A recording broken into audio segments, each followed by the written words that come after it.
Welcome to NatChat. My name is Paul Spanos, and today we have with us Dr. Julie Morsillo, who is community psychologist. Welcome to our program. Thank you, Paul. And community psychology, what is it really for the benefit of the viewers? Just give us a bit of an overview. Yeah, sure.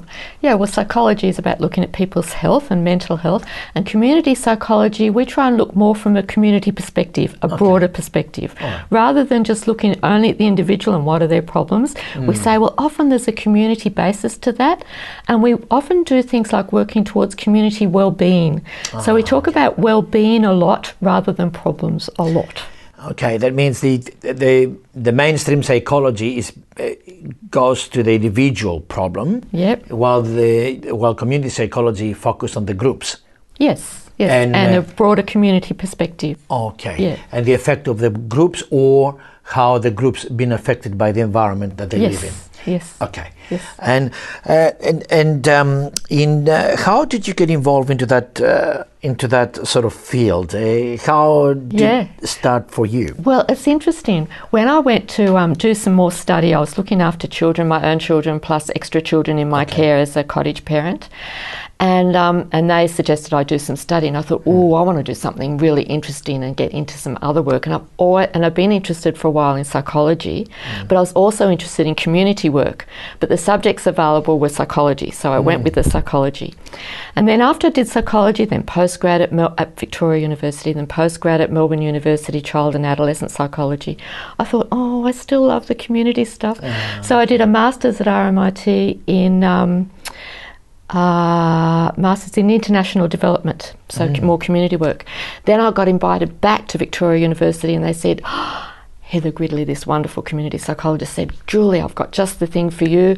It'll marry your two interests in psychology and community work. It's called community psychology, and you'll do your PhD in that. And so I really loved it, because I got to work with young people, asylum seeker, refugee young people, gay young people, disadvantaged school young people, to do community projects to improve their identity, but as a community psychologist. So you always do it in a community perspective rather than more of a clinical individual perspective. And you already mentioned asylum seekers. You have worked with them, haven't you? Yes, yes. Okay, and you specialise on that. And how long have you been involved with asylum seekers? Well, I've had a few different roles with asylum seekers over the years. When I was studying my PhD, I was teaching psychology. Then I got asked to teach community development. And a whole lot of my students were migrants, and some of them were refugees.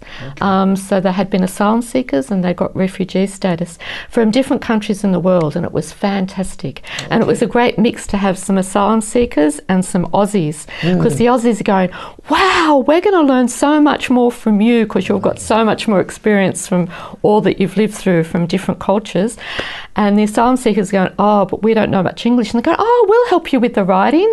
So the Aussies help them with the writing, and the asylum seekers help give us a much broader perspective on life. Did you find a problem between the two groups coming together, between the Aussies and the asylum seekers coming from sort of difficult situations? And no, in fact, I had some students welcome in. I had a couple of them who said, come to my home and we'll help you with the writing, and you can tell me more about your work. And they actually started to look after each other. And I suppose because you're talking about students that already care about others, they already had some compassion. Yes. So they were very open. And some of the students pushed us. Like I had one, she was from Afghanistan, and she was a doctor from Afghanistan. She had to escape because she was going to be in trouble. And she bought her full burqa thing and made me put it on, and said, now imagine wearing this, where it even covers your eyes with a bit of net. Imagine wearing this, holding a child, holding your shopping, and in really hot weather, and you're not allowed to wear proper shoes, and you can only go out with a man beside you. And I go, wow, that's amazing. Every time you go out, you need to be in that dress and everything. And that research in relation to that vulnerable community, the way you're talking about now, is it any interest from who really funds that sort of work and research? Well, often there's not a lot of funding available. I mean, there's always some. But when I went to work, after I worked with them in that capacity teaching, I then got more involved in one-on-one counselling because I love narrative therapy and appreciative approaches.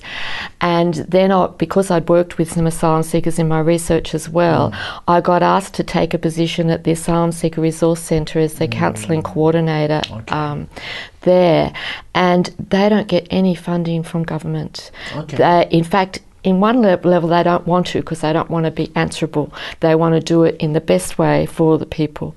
And so they get a lot of philanthropic trusts giving them funding, different community groups, and a lot of individuals, and they get support people giving of their time. And so they've got 1,000 volunteers now. When I was working there a few years ago, they had 500, now it's 1,000. That means there's a lot of interest from There's a lot of interest in the community, and we don't hear that in the mainstream media. We get the impression that everyone wants to keep the boats away and, you know, fear that's promoted by our leadership, unfortunately. But people people always have a little bit of fear of the difference, as we know as psychologists. But it's up to the leadership to say, yes, we're always afraid of the next lot of people that come in. But there's a good side to it too. They bring many skills.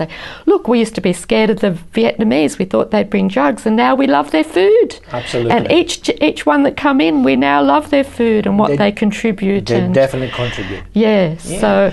Yeah, it's okay. Then there is an interest from philanthropic organizations or big organizations that they can really contribute quite a bit. But is there any interest from other business, from the business community? Have you seen any interest at all? Yeah, we've had businesses that give of their time, give of their energy, actually, you know, do promotion of things for the Asylum Seeker Resource Centre and for other things. And that's a wonderful thing, and give of their time and ask for no recompense for it. And time and energy, and also there's bodies, there's Refugee Council, there's bodies that do lots of research with very little funding, or sometimes they get some funding from government. There's organisations like Red Cross that do wonderful, wonderful work. And well-known organisations. Yep. We're going to come back and we will talk about specifically the group that you specialised, asylum seekers. Yes. Thank you for being with us. Please stay with us. We'll come back shortly.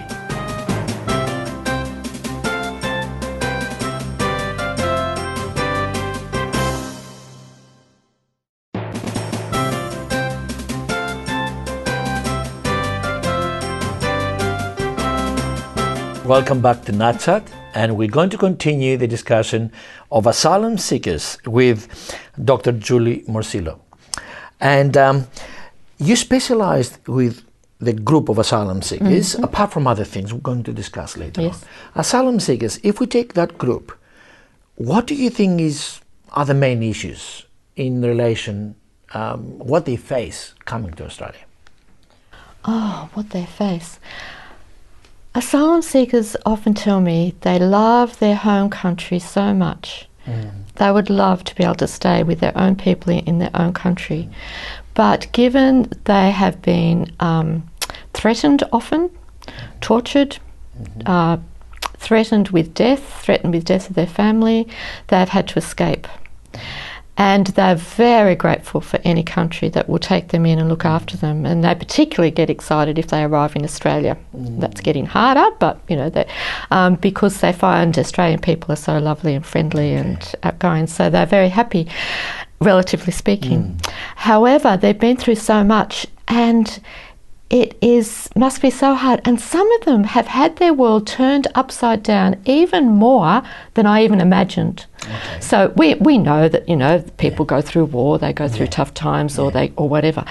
But the ones that really get to me are particularly some young men. Often now the young men are sent out first by the families because they're the ones most targeted, and then they hope they can bring the rest of their family out later. But some of the young men I've interviewed, for example, some from Pakistan and from Afghanistan and on the border there, where they're treated so badly. But you know why they're treated badly for? Not because they've done what we would regard as wrong, like get into drugs. In fact, I've never come across any that have been in the drug scene, which is interesting in itself. But because they wanted to set up schools for girls. And that is regarded as something wrong. Now, to me, that's turning your world completely upside down, because you're doing something good that we would say is compassionate, social justice. They want to encourage women to have education, not just men. And then they get told by, whoever, Taliban, whoever, no, you cannot do this. This is against what we think is right. And they're targeted. And I think, how do you cope with that, being told that? What we consider here as basic rights. Yeah. And they get persecuted. And I have heard other stories as well in relation to even the songs they listen to. If it is, it's another well-known song in Iran. It was a happy song, and a group that got persecuted because of that song. Yes. And do they belong to specific groups, or is it because of politics or just social justice issues? Well, sometimes, it's a lot of things, but often it's because they just happen to be born in the wrong ethnic group. Okay. So if you happen to be born in Hazari, for example, on the border of near the border of Afghanistan and Pakistan, they're just been persecuted people for a long time. It's kind of like Indigenous people all around the world tend to be more oppressed. The gentle, they're often gentle people who care for their land, like our own Indigenous people and Indigenous people in other cultures. I've come across it over and over. Indigenous peoples, just as a basic tendency, not always, tend to be a gentle people who care for the land, but more powerful people come along who want the land, and then they don't like them, so they persecute them. And so we see this happening over and over around the world. Coming into Australia, entering into this country, of course we're going to be happy when sort of come into this land in a first instance. They feel safe. Yes. But what is it that they carry with them as a community psychologist? What do you think? What is it? Are the things that you need to deal with? Yeah. Well, you need to. There's two levels. First, you need to do the practical things with them, and that's what I like about community psychology. We don't just look at the emotional issues, but we say, well, let's also get into the practical and make sure they've got housing, so they've got shelter, make sure they feel safe, make sure they've got food, which is why I loved working at the Asylum Seeker Resource Centre. But also as a counsellor, as a therapist, as a psychologist and a community psychologist, we also need to give them time one-on-one to work through the issues of trauma, because often it leaves them hypervigilant, we call it, which happens with anyone with trauma, but we see it a lot with asylum seekers, and they often end up with post-traumatic stress disorder, just like we're now seeing with our soldiers coming back from places too, because the trauma is so bad. In those traumas, do they have an effect in their health issues here? Yes. And so it has a terrible effect on their mental health. I'm surprised how they can still keep functioning. I think a lot of us, if we'd been through that, we'd be in a corner in fetal position. But they still keep going, and they still manage often to carry some hope with them. They have come from a strong faith background, and that faith gives them hope, or the hope that one day they will see their family again, or often they still have this wonderful thing that they want to give back. So the little that you give them, we give them so little, they are so grateful, they immediately want to give back. So I've had clients that have been so traumatised. One of them, this couple came to me, and the wife, her sister had been burnt to death by the family. But as soon as they got given something by us and given food, they go, oh, we enjoy cooking, and the husband was a fantastic cook. So we would give him a bit of food that he'd been given, because they had no money. So then we'd given food, he would go back and cook the most amazing meals and bring them back and share them. So it is really lovely to see that even though they live through trauma, they often, and I think we often get the courageous ones, the ones that are brave enough to try and make the trip away and don't just lie down and say, oh, it's all too hard. But at least it's a good news when you have the groups within Australia that embracing them instead of, because usually from the media, social media, we hear all the negative things, but a lot of positive work is It's hidden, isn't it? Yes. And then when I was the counselling coordinator at the Asylum Seeker Resource Centre, I had people volunteering who could be earning a mint. Yes. So I had psychiatrists volunteering their time on Saturday. I mean, they still earn money during the week, but they could be resting on Saturday from all their work during the week. Yes. But Saturday mornings, they would take turns to work with asylum seekers for free. Look at that. So that was psychiatrists, psychologists, social workers, family therapists. We also had health workers, doctors, lawyers, people from all walks of life giving of their time to help their asylum seekers. Very quickly, how do you feel at the end of helping that sort of group? How do you feel at the end? It felt good and bad. The good, you felt like, well, at least I can give something back to these people that are so amazing and so gracious and giving and courageous, and I give something back. That was good. Yes. The bad part was, in the end, I felt guilty that I was born in Australia. That they didn't ask to be born in a country that was war-torn, and there, by the grace of God, could have been me. Wow, so, it's a matter of really the reality of justice amongst the human beings, isn't it? Thank you for being with us today. We'll come back with you shortly. Thank you. Please stay with us. We'll be back with you shortly.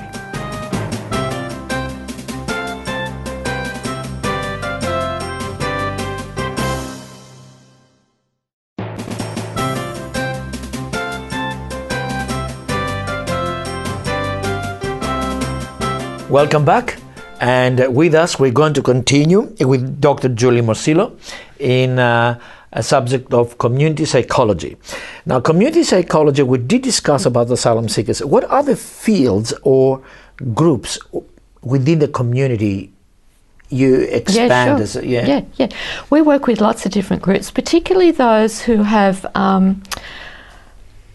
suffered in some way, and we're trying to promote more of a community well-being, as well as looking at broader issues like the environment. So we look at environmental issues, we look at Indigenous issues, community well-being within Indigenous communities, communities of different multicultural communities, and the different aspects of that, including, as we've talked about, asylum seekers.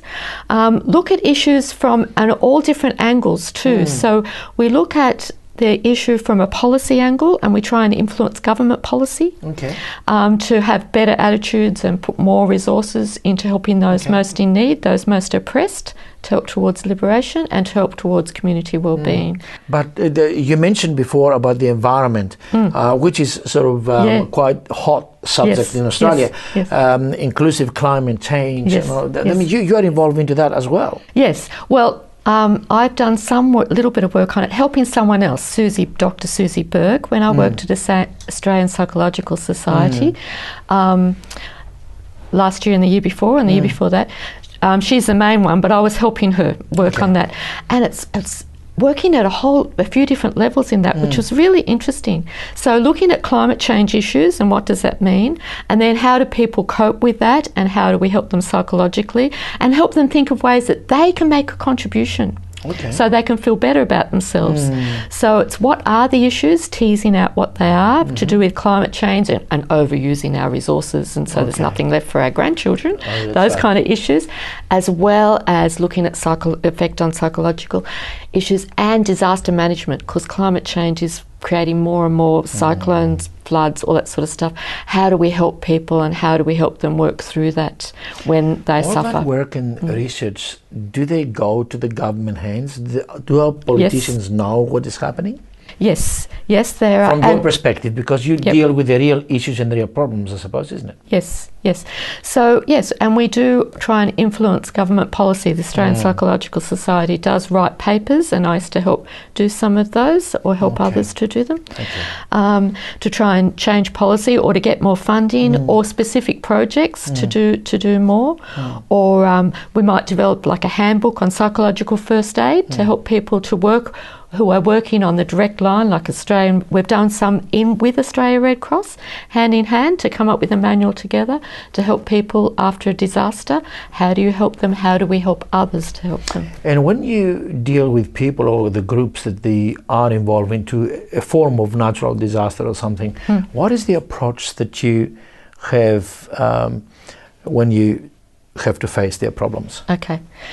Well, we encourage people to we check that people have good supports. So actually we're careful not to let too many psychologists close to them too fast. We actually encourage more social workers first, who will make sure people feel safe, make sure they have their basic needs met, and remind them what support networks they already have, or if they haven't got any, link them in. Then if they're still traumatised, because you don't want psychologists to get too much into too deep too quickly, because sometimes you don't want to re-traumatise them, but you get them, make sure they have good supports. Then later on, if people are still seeming like they are really suffering, or they seem like their mental health is declining because they already may have had some issues and this has triggered more, then you get the psychologist in. What is to help them. You've mentioned to me before in our discussion about that narrative approach. Yes. What is that? Can you just elaborate a little bit of that? Well, that's a personal one that I really like, and as community psychologists often we like that.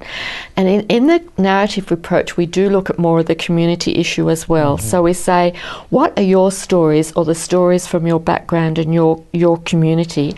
And tell us your story of despair or your story of concern. But as we do that, we listen for the alternate story of hope. And sometimes we actually ask about that.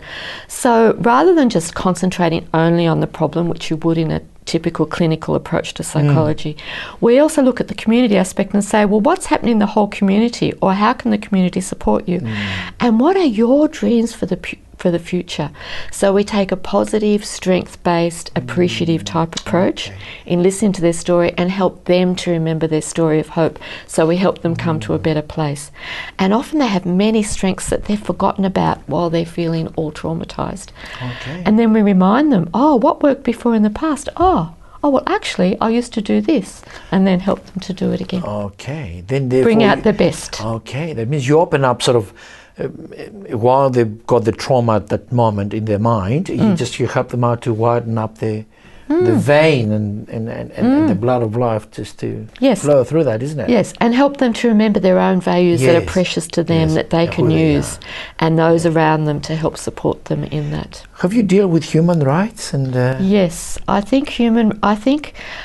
really think that's such a basis for our lives, and I love the way that we've got the United Nations Declaration of Human Rights that we all signed after the Nazi era and said we'd never go there again, which what scares me when I see government doing policies that seem to be operating on fear, whereas the United Nations Human Rights, and us as community psychologists are very big on that we need to promote the human rights and remember that we should be offering freedom to everyone, and asylum to everyone, and education to everyone. And we should be caring for our asylum seekers, caring for those most in need in our community, and offering them human rights, which Australia has done very well in the past. Let's keep doing it. Amazing. I don't like the time really come to close. But before we close today, could you please share with our viewers about the community TV? How you see the community TV as we are today with Nachat, and general the community TV in Melbourne? Well, I think it's great to have community TV because it's by the people, for the people. And you listen to people who are inspiring or passionate or whatever, concerned about real issues, anything from food to human rights or whatever. And you're sharing that with people without having to, have the big, huge funded projects or whatever. And you're listening to people where they're at, reaching out to people and to show compassion and to show concern and to promote our community. We're very grateful. Thank you very much for being with us. Thank you for the opportunity. I really appreciate it. To our viewers, thank you for being with us today and with Dr. Julie Morsillo. We'll come back next week at the same time.